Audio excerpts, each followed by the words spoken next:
हे what's up guys, welcome back once again.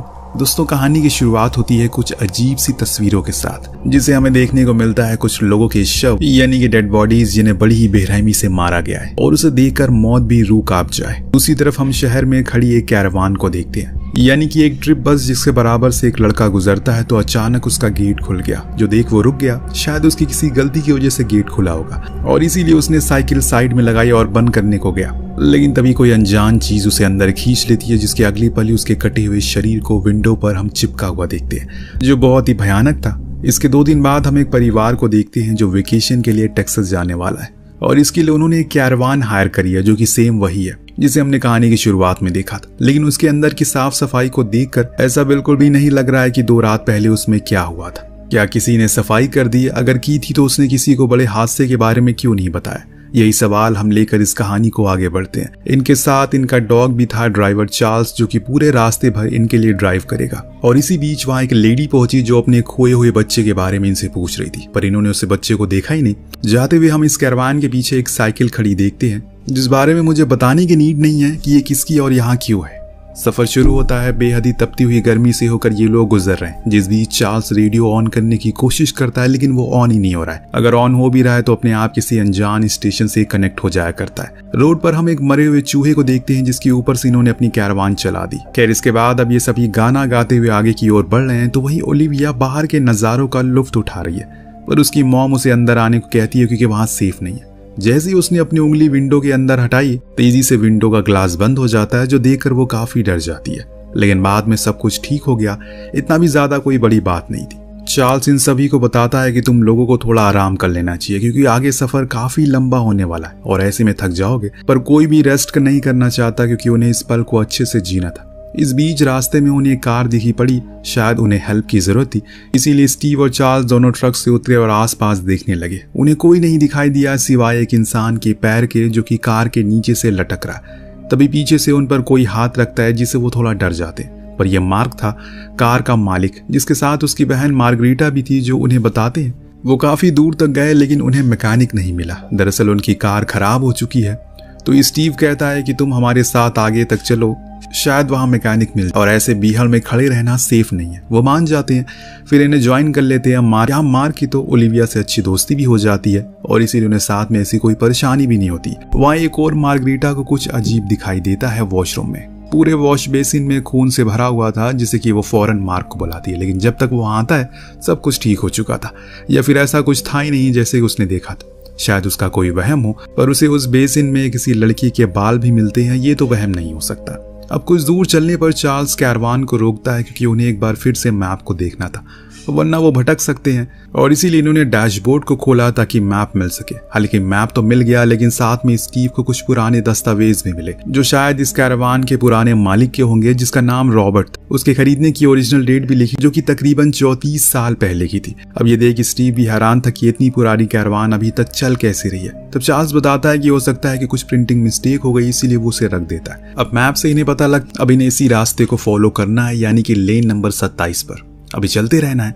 पर यह रास्ता बहुत खराब और ऊबड़ खाबड़ है, जिससे ये पूरी बस हिलने लगती है और इतने में चार्ल्स को पता ही नहीं चलता कि कब स्पीड अपने आप तेज हो गई। वो बहुत कोशिश करता है किसी भी तरह करके उसे कम कर ले, लेकिन ऐसा लग रहा है कि मानो कि बस का कंट्रोल किसी और के हाथ में हो। अब जब ये लोग जाकर झाड़ियों से टकराते हैं तो काफी नुकसान हो चुका था, हर कोई इधर उधर गिरा पड़ा था। सबसे ज्यादा नुकसान मार्गरीटा को हुआ था, क्योंकि मार्क की मौत हो चुकी है। जी हाँ दोस्तों, एक कबर्ड से टकराने की वजह से उसके सर में अंदरूनी चोट आ गई, जिससे मौके पर ही उसकी मौत हो गई। और इस हादसे से सब काफी हैरान थे और डर भी चुके थे। आखिर अचानक ये कैसे हो गया? सब कुछ तो इतना सही चल रहा था। लेकिन न जाने किसकी नजर लग गई। फिलहाल ये मार्क की बॉडी को वहीं ढक कर रख देते हैं, लेकिन अंदर बैठी मार्गरीटा अभी परेशान है, क्योंकि उसने कभी नहीं सोचा था कि उसके खुद के भाई की मौत इस तरह से हो जाएगी। इस सदमे से वो गुजर रही थी कि तभी उसे एहसास हुआ कि शायद कोई है जो उसके बालों को छू रहा है। इसीलिए वो फौरन भाग कर आ गई। इन लोगों पर चिल्लाने लगी, जो कुछ भी हुआ सारी उसमें उसकी गलती है। पर सब उसे शांत कराते हैं, उन्हें पता है कि अब वो ठीक हालत में नहीं है। इस बीच ओलिविया जो बाहर बैठी थी, उसे उसी बस के अंदर से कोई पुकारता है। जब वो उस ओर देखती है तो वहां कोई नहीं था। कुछ तो बहुत अजीब है इस बस में दोस्तों। जब अलेक्सा अंदर गई तो उसने टीवी पर ट्रिप शुरू होने से पहले की फुटेज देखी, जो कि अपने आप ही शो हो रही थी। उसमें कोई खून से लथपथ लड़की उसके पीछे खड़ी है, जो उसे कुछ बताने की कोशिश कर रही है। फौरन उसने अपने साथी को बुलाया और दिखाया, लेकिन वहां तब तक कुछ नहीं था और टीवी बंद हो गई थी। इसीलिए वो उसे समझाता है कि शायद तुम काफी थक गई हो, इसीलिए अब आराम कर लो। वहीं पर चार्ल्स और जे दोनों ही बस को स्टार्ट करने की कोशिश करते हैं, जिस दौरान चार्ल्स बस के बोनट को खोलकर उसमें हाथ डालकर चेक करता है आखिर गड़बड़ी कहाँ आई है। तभी अचानक से बस स्टार्ट होकर बंद हो जाती है, जिससे कि चार्ल्स के हाथ एक घाव आ जाता है। सभी उसे अंदर लेकर आते हैं और उसकी मरहम पट्टी करते हैं। अब तो चार्ल्स भी घायल हो चुका है, इसीलिए स्टीव खुद ही कैरावान को स्टार्ट करने की कोशिश में लग जाता है, लेकिन लाख कोशिशों के बाद भी वो शुरू नहीं होती, जिससे परेशान होकर वो जोर से डैशबोर्ड पर मारता है। अब देखते ही देखते अंधेरा होने को आ गया, इसीलिए कुछ लोग बस के अंदर तो कुछ लोग बस के बाहर कैंप लगाकर आज की रात यहीं गुजारने का सोचते हैं, क्योंकि अब बस तो अपनी जगह से हिल ही नहीं रही है। बीच रात में जब एलेक्सा को प्यास लगती है तो वो पानी पीने के लिए फ्रिज खोलती है, पर बोतल में पानी की जगह उसे खून भरा मिलता है और जितना भी सारा खाना था वो सब सड़ चुका है। पर अभी भी उसे लग रहा है कि शायद उसकी नींद पूरी नहीं हुई, इसीलिए उसे ये सब दिख रहा है। वो वापस सोने के लिए चली गई, लेकिन कुछ देर बाद जब वो वॉशरूम के लिए बाहर आई तो देखा कि डोर पर एक लड़की जल रही है और अगले ही पल वो उसके काफी करीब आ गई। कपड़े और हुलिया देखकर पता चल रहा है कि ये वही लड़की है जिसने उसे आज सुबह टीवी की फुटेज में देखा था।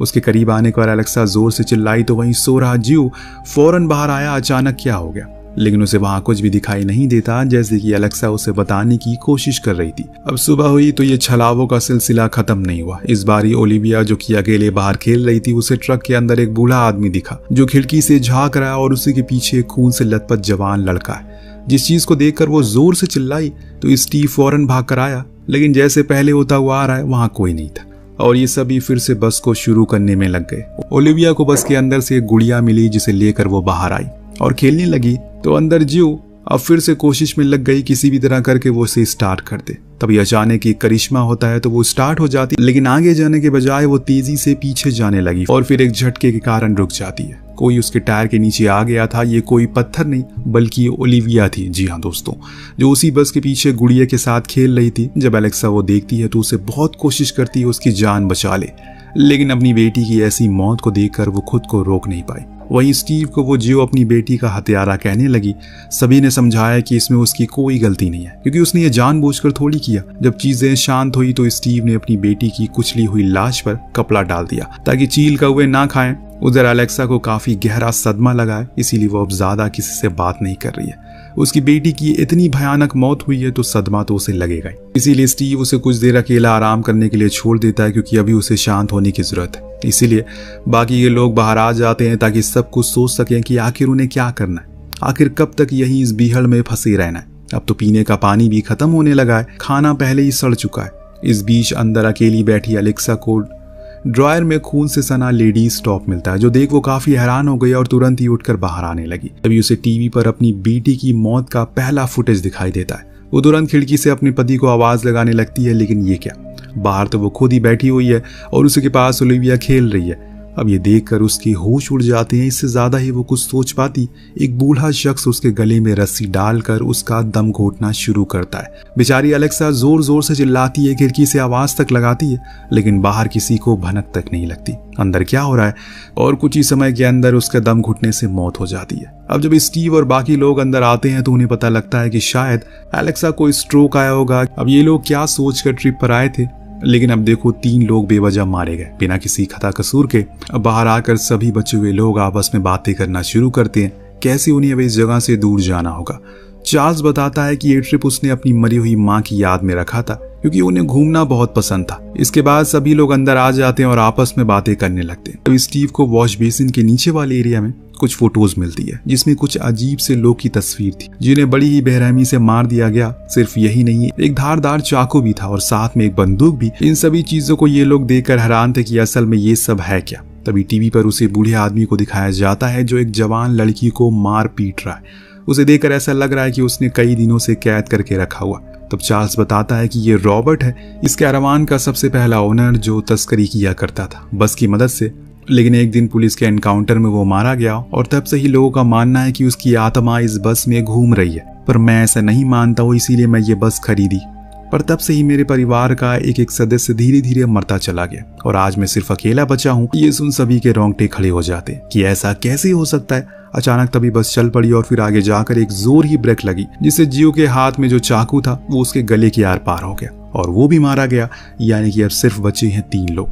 चार्ल्स ने फैसला किया कि वो बाहर जाकर किसी से मदद मांगने की कोशिश करेगा, क्योंकि यहाँ पर फंसे रहना खतरे से खाली नहीं है। लेकिन जैसे ही वो बाहर निकला, बस फिर से अपने आप ही चलने लगी। उसके पीछे पड़ गए, लेकिन समय रहते ही स्टीव ने उसे कंट्रोल कर लिया। लेकिन कुछ ही दूर पहुंचने पर तभी वो बूढ़ा आदमी की आत्मा को हम देख पाते हैं, जो कि मजबूरन स्टीव को उस बंदूक को उठाने को कहती है, फिर उसी से शूट करवा देती है। अब बचे हैं सिर्फ 2 लोग। देखते हैं कि अंत में क्या होता है, क्या कुछ बदलता है या फिर सिलसिला यूं ही चलता रहता है।